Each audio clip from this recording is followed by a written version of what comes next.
Okay, right, thanks for joining. My name's Doug, this is Doug's Open Road Classic. So today I'm at the Little Easton car meet just inside of Dunmow.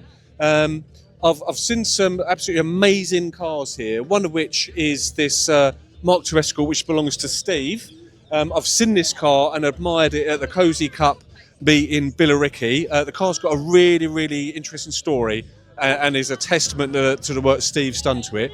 So if you don't mind, Steve, you could just tell us a little bit about what you've done to the car since you've had it. Yeah, no problem, Doug. Basically, I bought this Mk2 Escort off a friend of mine probably about 7 or 8 years ago. And it was a popular and it was pretty rotten. I basically stripped it down to the bare shell.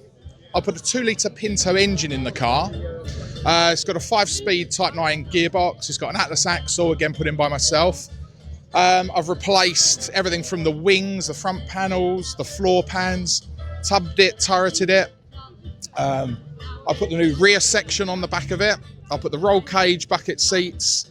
As I say, tubbed and turreted it, and I always wanted a Group 4 Escort rally replica. I can understand that.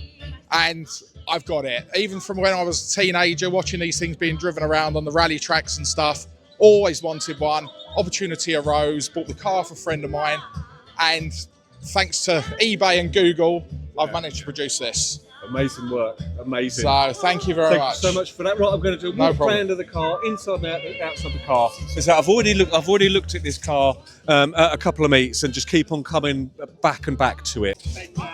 Right, thanks to Steve for giving us a rundown on the car. This is just an absolutely amazing bit of kit.